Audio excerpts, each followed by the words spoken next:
dan pemilu lanjutan, meski terdengar mirip, kedua istilah ini memiliki definisi dan skenario pelaksanaan yang sangat berbeda.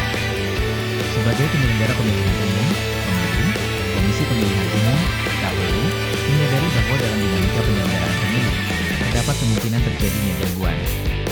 Gangguan ini, seperti kerusuhan, bencana alam, atau gangguan keamanan, dapat mengakibatkan tahapan pemilu terhambat.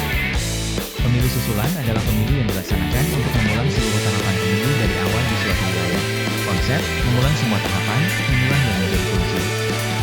Skenario dilaksanakannya pemilu susulan diatur dalam pasal 432 ayat 1 UU Pemilu, yaitu ketika terjadi gangguan di sebagian atau seluruh wilayah Indonesia yang mengakibatkan seluruh tahapan penyelenggaraan pemilu tidak dapat dilaksanakan sama sekali. Artinya, proses seperti pendaftaran pemilih, kampanye, hingga pemungutan suara gagal dijalankan karena kondisi force majeure. Dengan demikian, pemilu susulan bukan hanya sekadar pemungutan suara ulang, tetapi merupakan proses penyelenggaraan pemilu baru yang dimulai dari tahap paling awal untuk menggantikan pemilu yang gagal dilaksanakan. Berbeda dengan pemilu susulan, pemilu lanjutan adalah pemilu yang dilaksanakan untuk melanjutkan tahapan pemilu yang terhenti atau tahapan yang belum dilaksanakan.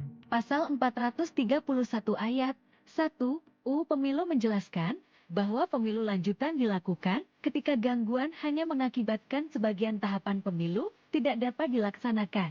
Misalnya, pemungutan suara di suatu tempat pemungutan suara, TPS, terganggu dan tidak dapat dilanjutkan pada hari yang ditentukan, sementara tahapan sebelumnya, seperti pendaftaran dan kampanye, sudah berjalan dengan normal. Dalam hal ini, pemilu lanjutan hanya memfokuskan pada melanjutkan tahapan yang terhenti tersebut, bukan mengulang seluruh proses dari nol.